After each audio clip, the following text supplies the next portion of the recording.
बिस्मिल्लाहिर्रहमानिर्रहीम। आज chemistry part 1 है। चैप्टर 4 के अंदर डिस्कस करेंगे एप्लीकेशन ऑफ हाइड्रोजन बॉन्डिंग।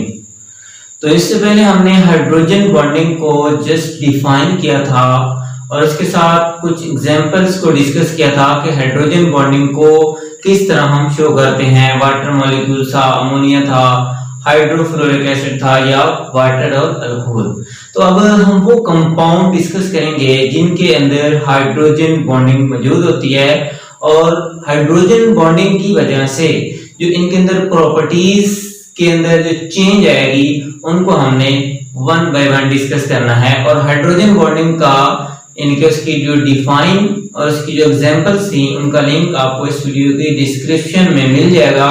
तो आपने पहले हाइड्रोजन बॉन्डिंग को समझना है, उसके बाद आपको समझ आएगी कि इसकी प्रॉपर्टीज क्या हैं। तो प्रॉपर्टीज की अगर हम बात करें तो जो फर्स्ट प्रॉपर्टीज है वो है आपके पास thermodynamics properties of covalent hydrides.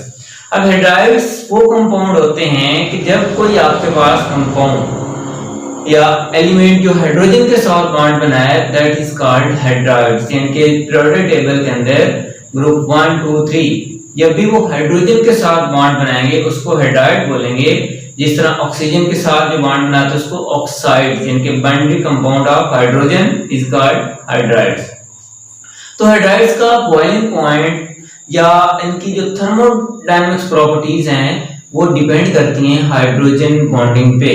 तो thermodynamics properties like boiling point, melting point, rate of vaporisation, तो वो किस तरह हाइड्रोजन बॉन्डिंग पे डिपेंड करेंगी, इस चीज को हमने ये नंबर 1 जो प्रॉपर्टीज है इसके अंदर डिस्कस करना है। तो सबसे पहले हाइड्राइड्स मैंने आपको बताया binary compound of hydrogen hydrides कहलाते हैं। तो कौन कौन से ग्रुप के हाइड्राइड्स हमने डिस्कस करने हैं वो देख लेते हैं। ग्रुप 4A, 5, 6 और 7A, ये जो 4 ग्रुप हैं इनके एलिमेंट्स के इनके कम से कम 4 एलिमेंट्स हर ग्रुप के आपको याद होने चाहिए कि इनकी कौन कौन से हाइड्राइड्स बन सकते हैं। और हमने ये देखना है कि इनके अंदर जो थर्मोडायनामिक्स प्रॉपर्टीज हैं उनके अंदर वेरिएशंस अगर आ रही हैं तो वो किस बेस पे आ रही हैं। तो अगर आप नोबल गैसेस की बात करें या आपके पास जो ग्रुप 4A है कार्बन वाला, तो इनका बॉइलिंग पॉइंट लो होता है। तो इसकी जो रीजन है वो ये है कि इसके अंदर हाइड्रोजन बॉन्डिंग नहीं होती। अच्छा, क्यों नहीं होती? क्योंकि आपने डेफिनेशन पढ़ी थी हाइड्रोजन बॉन्डिंग सिर्फ उन कंपाउंड के अंदर होगी जिनके अंदर highly electronegative atom fluorine, oxygen और नाइट्रोजन होगा। तो यहाँ पे आपके पास देखेंगे जो हाइड्राइड्स हैं ग्रुप 4A के या नोबल गैसेस के वो सारे के सारे लेस इलेक्ट्रोनेगेटिव एलिमेंट हैं। तो इस वजह से उनका बॉइलिंग पॉइंट या उनकी जो थर्मोडायनामिक्स प्रॉपर्टीज हैं वो भी क्या होगी, लो होंगी। तो ये ग्रुप 4A जो है आपके पास ये ग्राफ है, y एक्सिस पे आपने टेम्परेचर इन केल्विन में लेना है और x एक्सिस पे आप पीरियड्स नंबर 1 2 3 4 5 6 सो ऑन। तो इस साइड पे पीरियड नंबर, इस साइड पे टेम्परेचर। तो आप यहाँ पे देखें ये ग्रुप 4A और ये ग्रुप 4A है जिसके एलिमेंट आपके पास CH4 कार्बन है, सेलेनियम है, जर्मेनियम है और टिन है SnH4। तो ये जो 4 आपके पास हाइड्राइड्स ग्रुप 4A के हैं, आपने देखा कि इनका बॉइलिंग पॉइंट क्या है, बाकियों की निस्बत लो है। क्यों लो है? क्योंकि इनके अंदर हाइड्रोजन बॉन्डिंग नहीं है।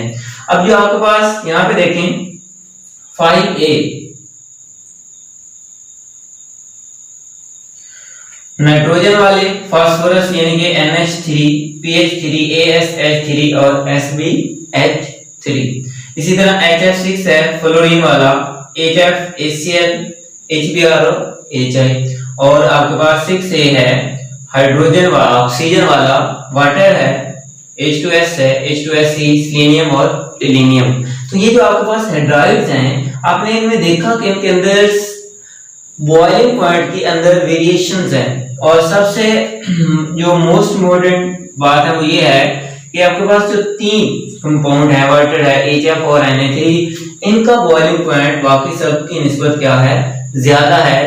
तो एक तो हमने ये देखना है कि इनका बॉइलिंग पॉइंट ज्यादा क्यों है और दूसरा ये देखना है कि इनका बॉइलिंग पॉइंट कम क्यों है। तो ये जो आपके पास हाइड्राइड्स 4A के हैं इनके अंदर मैंने कहा हाइड्रोजन बॉन्डिंग नहीं है, तो इनका बॉइलिंग पॉइंट भी क्या होगा, लो होगा।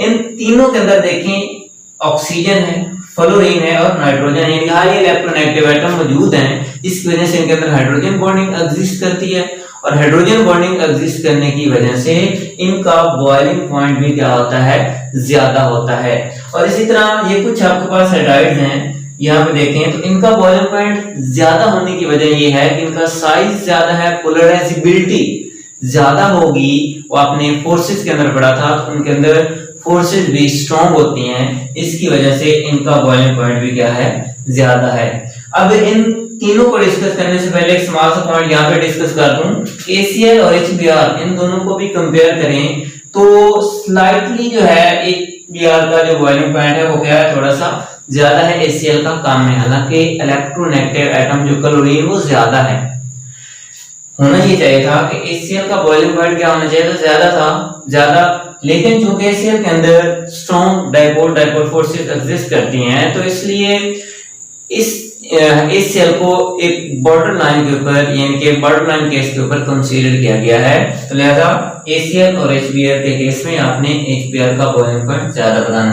अब यहाँ पे H2O का बॉइलिंग पॉइंट जो है 373 केल्विन सबसे ज्यादा है और HF हाइड्रोजन बॉन्डिंग सबसे ज्यादा HF में है। हम तवक्को ये कर रहे थे, एक्सपेक्ट ये कर रहे थे कि बॉइलिंग पॉइंट सबसे ज्यादा किसका आएगा, HF का आएगा, लेकिन आया किसका, H2O का। यहाँ पे शॉर्ट क्वेश्चंस और एमसीक्यूज बहुत ज्यादा इंपॉर्टेंट बनते हैं। अगर ये आ जाए कि which one of the following is high hydrogen bonding और ये तीनों ऑप्शन दो, तो तब आपने बताना HF। दूसरा एमसीक्यूज अगर ये आ जाए कि which one is highest boiling point और ये तीनों ऑप्शन दो, तो तब आपने बताना है वाटर। तो इनका बॉइलिंग पॉइंट और इनकी हाइड्रोजन बॉन्डिंग, इनमें क्या रीजन है कि हाइड्रोजन बॉन्डिंग हमने ये कहा कि जितनी ज्यादा होगी उतना बॉइलिंग पॉइंट ज्यादा होगा, लेकिन यहाँ पे केस ऑपोजिट क्यों है उस चीज को समझते हैं। तो यहाँ पे देखें H2O और HF में सिर्फ एक हाइड्रोजन बॉन्ड या एक हाइड्रोजन जो है वो हाइड्रोजन बॉन्ड बना रहा है, लेकिन H2O जो पर मॉलिक्यूल्स ऑफ वाटर है form a 2 hydrogen bond due to 2 hydrogen atom. तो इस वजह से उन दोनों को अलग करना मुश्किल है। दूसरा ऑक्सीजन के ऊपर 2 लोन पेयर भी हैं, तो इस वजह से वाटर का बॉइलिंग पॉइंट ज्यादा होता है, HF का कम, उसके बाद NH3 का।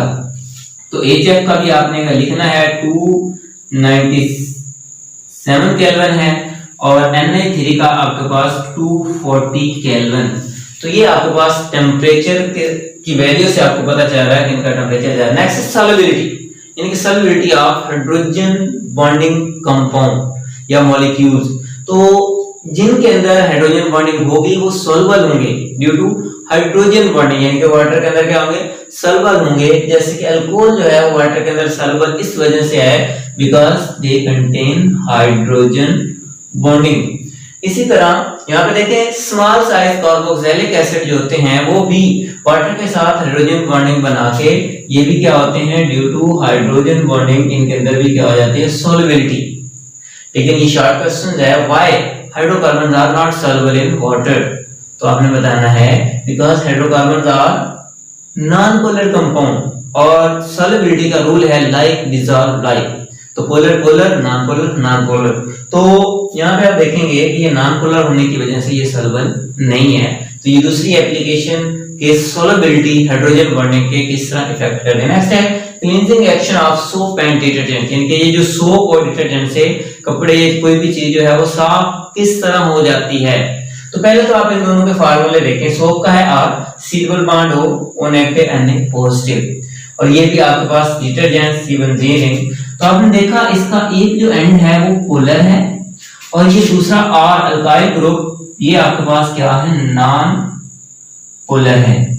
तो जो पोलर पार्ट है वो वाटर के साथ क्या हो जाता है, बॉन्ड बना लेता है, उसके साथ सॉल्युबल हो जाता है, और जो नॉन पोलर है वो उससे अवे हो जाता है, जिससे क्लींजिंग एक्शन होता है कि पोलर पार्ट जो है वो वाटर के साथ डिसॉल्व होके और दूसरा जो है वो उससे अवे होके दूर चला जाता है, जिससे वो जो आपके पास डर्ट पार्टिकल हैं वो क्या हो जाते हैं, वो चले जाते हैं और cleansing action due to hydrogen bonding. Next है hydrogen bonding in paints dyes and cloth, यानी कि कपड़ों के अंदर, पेंट्स के अंदर ये जो कलर्स हैं इनके अंदर जो एडहेसिव प्रॉपर्टीज हैं वो किस वजह से हैं? Due to hydrogen bonding. और साथ में आपके पास यानी कि ये जो कपड़ा है इसके अंदर जो रिजिडिटी या टेंसाइल स्ट्रेंथ आती है, यानी कि आप कपड़ा देखें वो फाइबर जो है उनके मिलने से कपड़ा बनता है, लेकिन उसकी स्ट्रेंथ, टेंसाइल स्ट्रेंथ, लचकदार, तो वो बहुत ज्यादा होती है। तो उसकी रीजन क्या है? उसकी रीजन इनकी क्लॉथ के अंदर जो स्ट्रेंथ है, जो रिजिडिटी है, वो है ड्यू टू हाइड्रोजन बॉन्डिंग। तो ये आपके पास